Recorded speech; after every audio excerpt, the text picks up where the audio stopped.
What's up, Warriors? Welcome to another episode of the Mental Health Movement Podcast, Voice for the Voiceless. I am your host, Chris.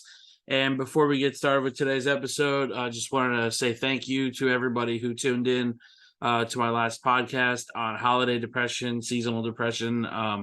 There's a lot of stuff that I learned about doing that episode that, I wasn't aware existed or had like certain terms to. So I'm glad I can get that one out there because it definitely seemed to impact quite a bit of people. It definitely got a good reaction from those same people. So again, thank you guys so much for your support. Today is officially the 18th of December, and that means we have exactly a week away from Christmas. Now, as I spoke on in my last podcast, I pretty much mentioned how it took me a really long time to come around to Christmas again. Coming from a broken home, coming from where I came from, it's just one of those holidays that I struggled just trying to, I guess, get through, and creating my own traditions with Caleb helped a lot. The Friendsgiving with all our friends helps me tremendously. And today's episode, I just kind of wanted to do, like a reflection on not only the podcasts that I've done in the past, but, just kind of the lessons that I learned, along the way. Exactly a year ago, I think it was on the 14th, I believe, I manifested this podcast. It was shortly after we lost Santi. So it was one of those things that I knew I wanted to do. And I wasn't sure I was going to be able to push myself enough to get this started. And I remember having conversations with Santi about where I wanted this podcast to go and how far I wanted the group to go. We're almost at 1,600 people. And I know seeing all these pages, sometimes they get in my head, say, I feel like I'm doing a good thing with the podcast and the mental health group, and it's not growing to the amount of members that all these other accounts that pay for the advertising have currently. But you know what, for a group that has only been around a couple years, to have 1,600 people, I feel like is tremendous for us. I didn't have any goals when I created the group. I just basically wanted a place to share my story and hopefully open that door for others to do the same. And it's gotten a tremendous amount of reactions from people. It's basically, it's given so many enough strength to share their story. We have my friend Ashley, who was very to herself, very quiet when I first met her, and she's very open about what she struggles with. She's very open about her past struggles and her current struggles, and she's getting ready to be a mom now. And I have never seen somebody grow so much in such a short amount of time, and I think she's one of the most phenomenal human beings I've ever met.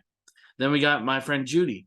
Judy, we met through a Facebook comment. As crazy as that sounds, it was one of my posts that I did on this Suicide Prevention Rocks page. I had a blog and everything I was gonna be set up with, and they just kind of did me dirty with the blog, and I wanted to create my own space, and they kicked me off the team because of me creating my own mental health space. So, it sucked when it first happened because I wanted to be part of something. I wanted to feel like I belong somewhere, and creating this mental health movement group and now the podcast has helped me give so many others hope, has given so many others insight on who I am as a person and who I am as an advocate for mental health. As I spoke on 2 podcasts ago about anger, I know I have flaws. I know I'm not perfect, and I will never in my life pretend like I'm perfect. I've lost friends. I've had people walk out in my life, and sometimes it was my fault, 100%. And sometimes it was mutual, and we just needed to, cut off the friendship. I'm not going to sit here and pretend to you guys like I am the best thing since sliced bread. I'm not going to sit here and say that my shit doesn't stink. I am a human being. I am everything that I preach and try to be. I try my best to be there for anybody I can, to be as good of a friend as I know how to be, because I know what it's like to not have anybody. Has that come with challenges? Has that come with people misunderstanding you, or, a friendship unfortunately coming to an end because I went a different direction in that friendship? Sure. And I acknowledge and accept every flaw that I have, and I try my best to do better every single day. Is it enough for everybody? No, and it's never going to be. I'm never going to be everything for everybody. There's going to be people that's going to like me. There's going to be a lot of people that don't like me, and I'm okay with that. I'm at peace with who I am as a person. I know what I bring to the table, and I know that I've created this space with the help of others to ensure that other people can share their story, to share and heal from their pain. So if I'm doing something wrong, I will own up to it. I will always try to improve the situation. But one thing I will never do is come on this podcast and tell you guys I'm going to do something and not do it. I'm not going to bash anybody on here. I'm not going to run down anybody's feelings. I'm not going to downplay anybody's struggles. But I also need people to understand that I'm a human being and I'm never going to be perfect. As much as I try to be, I am not perfect, and I know I'm not perfect. So again, thank you guys so much for being willing to have patience with me, being willing to be understanding and be there for me when I need somebody the most. Because Lord knows that I've created enemies that never meant to be enemies. And, again, I'm a human being. And that's really all I can say on that subject matter, because it's hard for a lot of people to understand that you're not going to live up to the mold or the expectations that they set for you. And you got to put up boundaries with yourself. You got to let that person know, like, listen, I'm trying to do everything that I see is wrong with me. I can't live up to every expectation you set for me. I can't live up to not having an opinion about certain things that I have an opinion about. A lot of those opinions, sure, they might be unpopular, but they're still my opinions, and I try to understand both sides of having that opinion. My last therapy session with Jess was one of the most productive conversations I've had in a really long time. And one of those things was talking about the Twitter ordeal that I was talking to you guys about. And, she basically, she sat me down and, she's like, it's not a matter of how other people are going to respond to you, or how other people are doing the same thing that you were doing. It's a matter of how you're making other people feel while you're doing that trolling.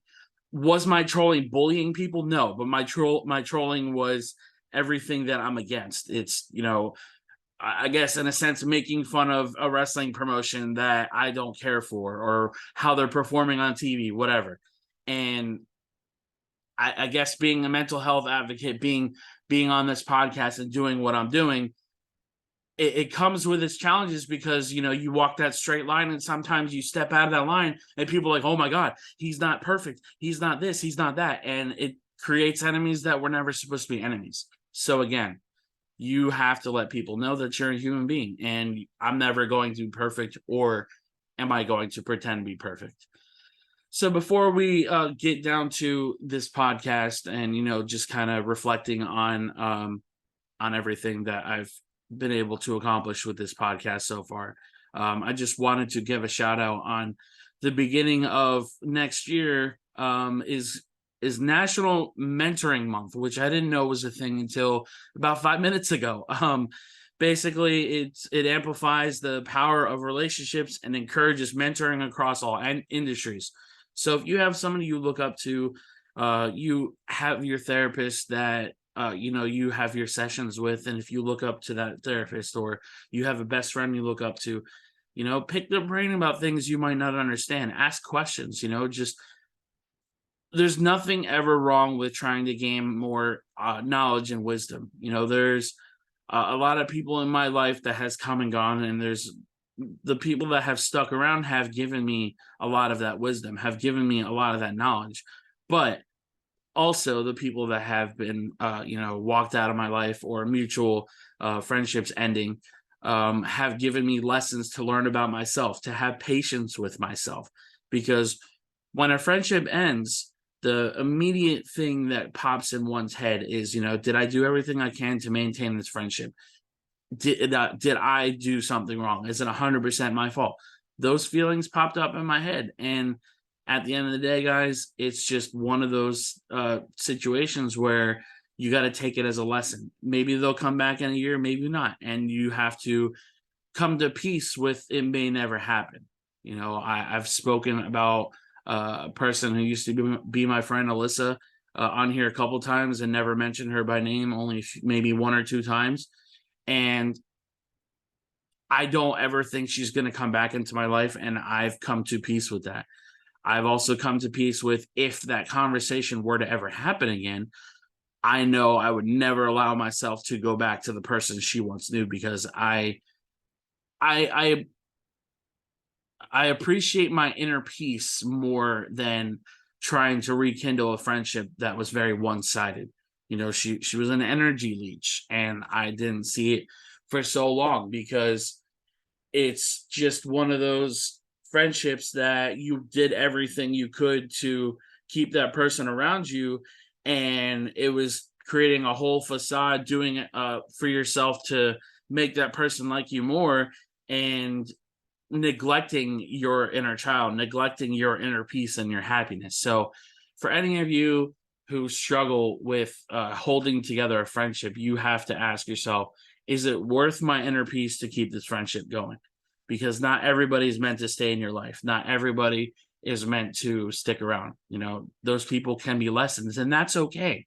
There's nothing wrong with having a friend that walks out on you and just kind of accepting it as a lesson. Be like, oh, I could have done this differently, or, I shouldn't have done this as much as I did. I did way too much for Alyssa, and I acknowledge that. I acknowledge that I neglected myself in order to make her happy, and I will never be that person again, and I'm proud of that fact. January 3rd is International Mind Body Wellness Day. So, treat and balance your emotions, your purpose, your health, your habits. Try to create a routine for yourself. I know after this pandemic, everybody's still trying to break out of that. We got to stay inside. We got to stay away from people mentality. I am very, very guilty of that. It's hard to break that habit, because you get so used to the environment that you're in. You get so used to staying at home that by the time you're clocking out of work, or by the time you're getting out of work, you don't want to see anybody. You don't want to do anything, because your brain had to retrain itself to not want to be around people to avoid getting sick. And I personally feel that if you can create habits that are healthy for yourself, that, maybe change up your eating habits, change up what you do in the morning. You don't have to immediately take a shower. You can eat breakfast, then take a shower. Just switch around things, switch around what you do throughout the day. Obviously, I know many of us work, and of course, unfortunately, some people don't, and that's okay. But create healthy routines for yourself. You take a 20-minute walk, or walk the dog at a certain time, or switch around your times and do more for yourself. That's something I know for a fact that I'm very guilty of. I don't do enough for myself. And sometimes that comes in splurging. And, splurging isn't all bad as long as you're not putting yourself in a bad place. But I feel if you can splurge enough to where you're putting yourself first for once, I don't think that's a bad thing. There's nothing wrong with taking care of yourself. Also, I want to make a really strong note, because this is another conversation I had with Jess in our therapy session. There's nothing wrong with asking for help. Sometimes the giver needs to receive too. And there's nothing wrong with asking for help. There's nothing wrong with saying, hey, can I borrow $5 just so I can get by until my paycheck, or whatever it is. There's nothing wrong with asking for help. And I am the most guilty human being in the world, probably, maybe not, but probably, that doesn't like asking for help from anybody. I always feel ashamed to ask for help. And I think it was because of my upbringing, how my parents treated me if I ever asked for help. when I turned 18, before I started therapy, anytime I would ask them for help, it was always making me feel like I'm worthless, or making me feel like I wasn't enough because I was asking for help. Oh, you're 25 and you're asking me for $10? Oh my God, why don't you have your life together? Blah, blah, blah, blah, blah. I can't tell you how many times I heard from both of my parents when I tried asking for help. I was young, I was naive, and I didn't know, I had no direction in my life. I have never, until recently, knew what the hell my purpose was in life. I've always been one to try and be there for people and try to be as good of a friend as I could to people. But I also always feel like that no matter how many times I asked for help, whether it was once every 2 years or once every 6 months, I was always made to feel like an asshole. So, with that being said, I'm here to tell you guys that it's okay to ask for help. It's okay to tell somebody, "Hey, I'm struggling really bad. Can you come over and talk with me for a little while?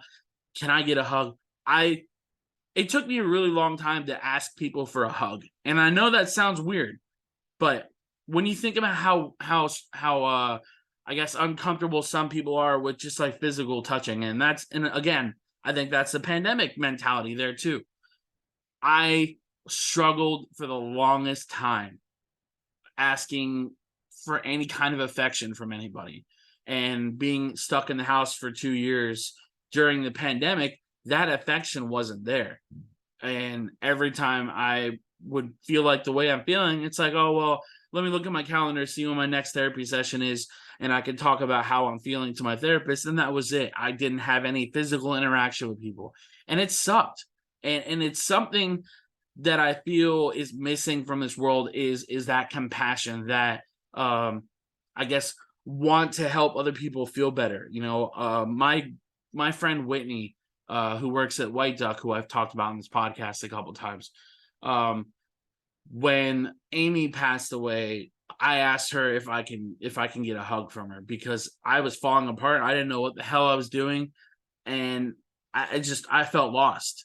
And then when Santi passed away, I remember the day after it happened, and I messaged my friend Ashley to see if she was working. I said, "Hey, I know this is kind of out of nowhere, and I've known her since elementary school. I'm like, can I please get a hug? Like, I'll come by, buy coffee from White Tuck, whatever. I really need a hug." And there was something that she said to me.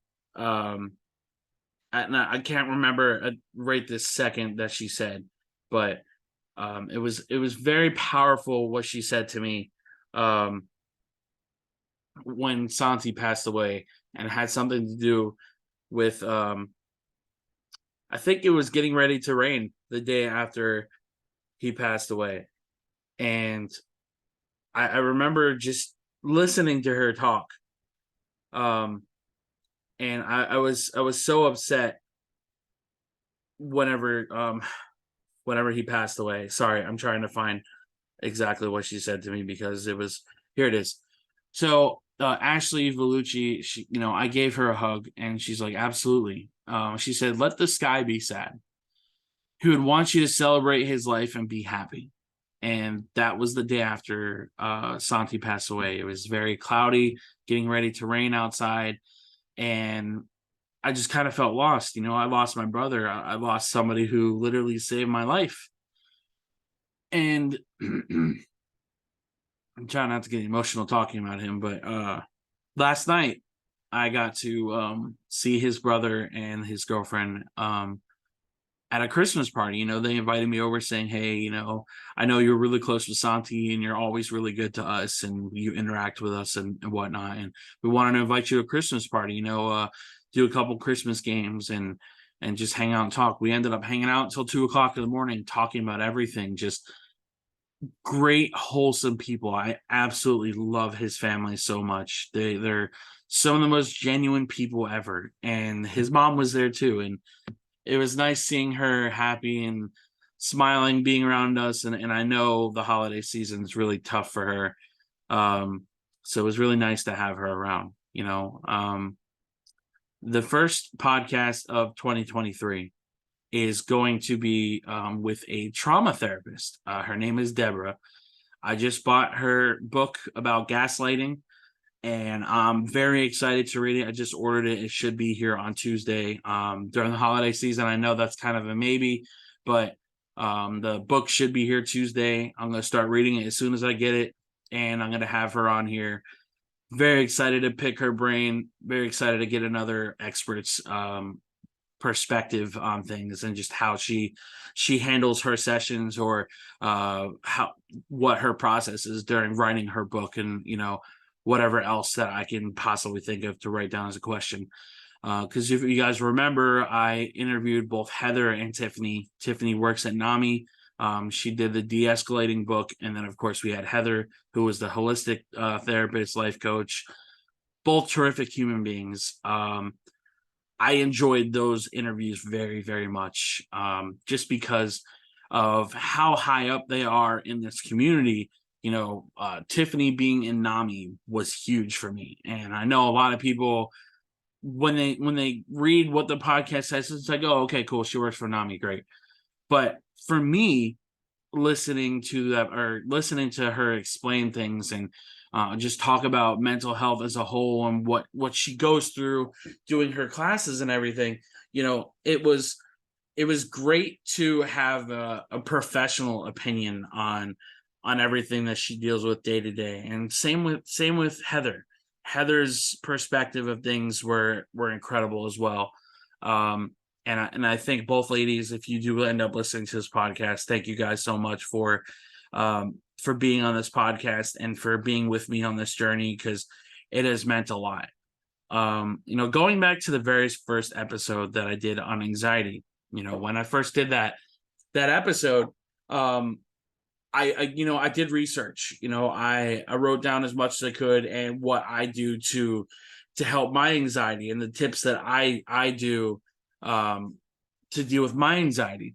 And when I was doing the podcast and doing the breathing technique, and I remember like literally doing breathing in the mic, and one of my friends was just like, you could have just done like the countdown thing, and just said inhale, exhale. And then you fast forward to now, and the flow of the podcast, I personally feel anyway, are a lot smoother than that very first episode. Not that the first episode was bad, in my opinion. Again, my opinion.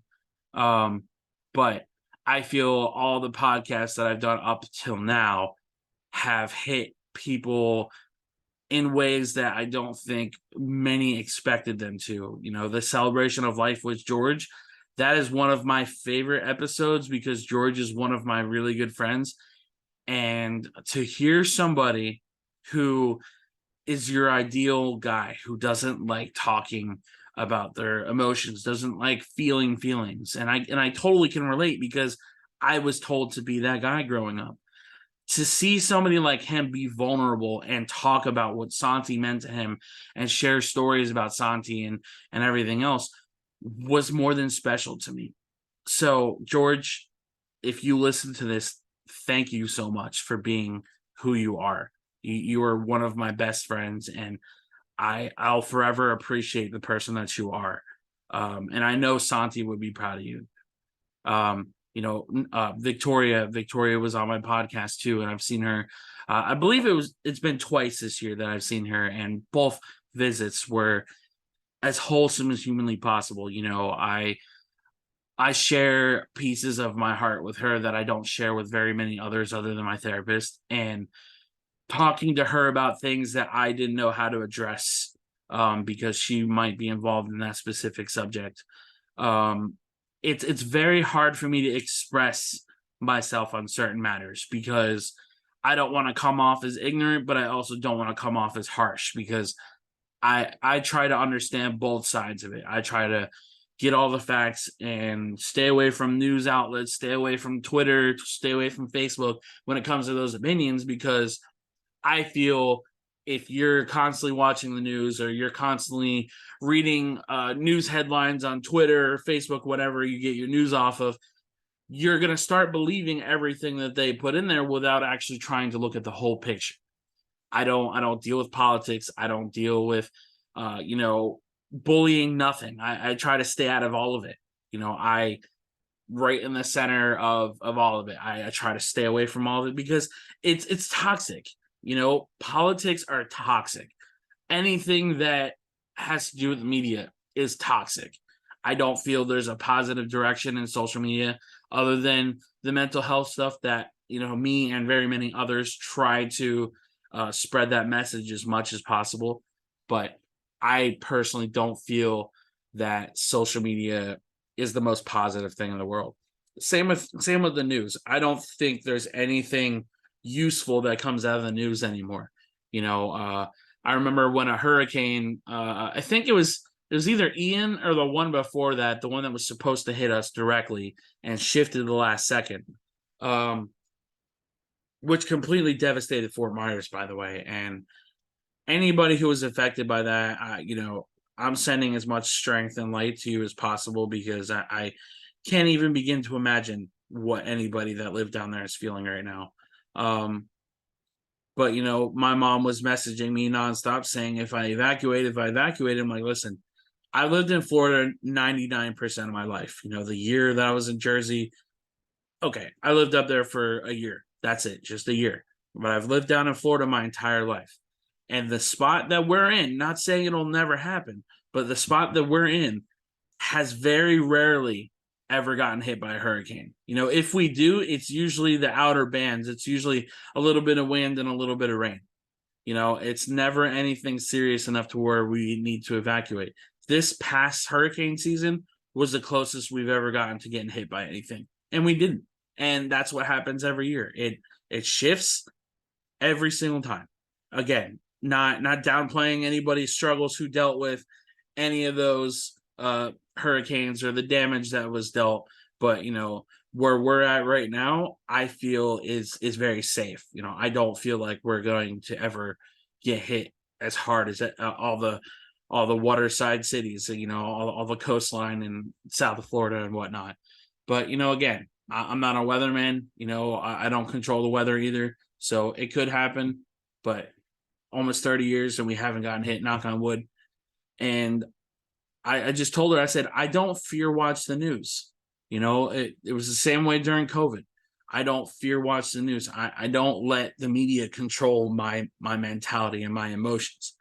The only time that my emotions were thrown off was at the very beginning of the pandemic when everything was getting canceled, when WrestleMania got taken away from me, when everything else that we had planned that year got taken away from me. I was devastated. But I don't let the media and everything that comes out of those news anchors' mouth get to me. It's you can't live your life in fear. If you live your life in fear, you're just gonna eventually be in a bubble. You're gonna walk out of your door in a bubble and think that's the safest thing you could do. Anyway, and going into the other podcast, the podcast I did with Caleb was really powerful because I know the subject that we covered, I believe, was addiction, and I know how hard talking about addiction is, and I know, dealing with what he dealt with in that subject was difficult to say the least. And I think for somebody who is as reserved as he is, it's great to break him out of his shell sometimes because you don't expect it, and when it happens, you finally get to hear what kind of person he is. And I think he is one of the most genuine people I know. Definitely one of the most loyal friends that I have. I truly don't think I would be here today without his support and without his help. He has been there for me since I came back from Jersey, and I consider him my brother. He's done everything under the sun for me to make sure that I make it to tomorrow, that I can survive, and mentally, if it wasn't for him, I don't know if the pandemic would have been as, I don't want to say as easy, but I guess easy to navigate through without him. He helped me tremendously, and I'll forever appreciate you, Caleb. So thank you always. To my boy, Vince, we've done a couple podcasts together. You did the anger podcast with me. You did the music podcast with me. I genuinely love having a conversation with you because it's great to pick your brain, and it's great to get some insight from a parent. And that goes for George, and that goes for anybody else that I've interviewed that has children too.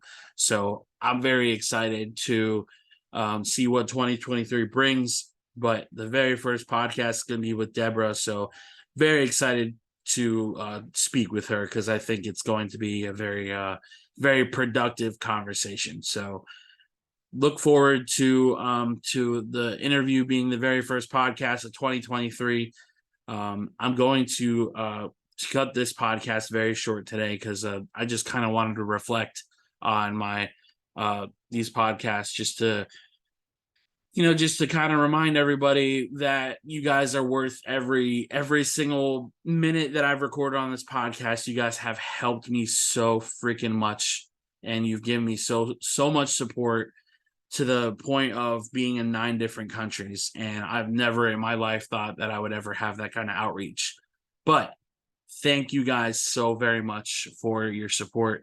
And I just wanted to leave you guys with a quick little affirmation before I read the quote of the podcast. Just in case nobody told you today, you're doing great. I believe in you. You got this, and you are enough. And if anybody tells you differently, tell them to push off because there is way too much cold and evil in this world to want to be part of that. Always strive to be the better person than you were yesterday. And to quote my best friend who passed away, Santiago, defeat the me of yesterday is something I plan on getting tattooed on me. Was something that he lived by. I learned so much from him. He gave me so much strength. He gave me so much light. And the light that he left with, I know he gave to me. All that strength that he had, I know he gave to me. And I feel it every single day. And I'll be forever grateful that I ever knew him. He was the best person I've ever met. And it's hard to not get emotional talking about him because of the impact he had on my life. But I thank him every day that he came into my life and he reached out to me on the literal darkest day of my entire life. So, Santi, I know you're watching down. I know you're smiling. I know you're rolling your eyes right now, hearing me like, come on, bro. You don't got to be corny. I love you, bro, but come on. But I'll be forever grateful for you guys too. You guys are awesome. So we're going to close up today's podcast with the quote of the day. And this one is by Catherine Pulsifier. That's a pretty awesome last name, I'm not going to lie. And this is on the new year. So each day is a new beginning. The chance to do with it what should be done and not be seen as simply another day to put in time. I want to stress that entire quote. Let me read it to you one more time. Each day is a new beginning. The chance to do with it what should be done and not be seen as simply another day to put in time. I stress this on holidays. I stress this on birthdays. And I'm going to stress this on New Year's too. Try to break that mentality of it's just another birthday. It's just another holiday. It's just another this, just another that. Listen, I know holidays are hard. I know birthdays are hard. And I know whatever loss that you may or may not have faced is so hard, especially when their anniversary of passing comes along. But you can break that mentality. Appreciate everything you have around you. I don't want to be corny saying this, but count your blessings. When you start being grateful, life starts giving you back tenfold.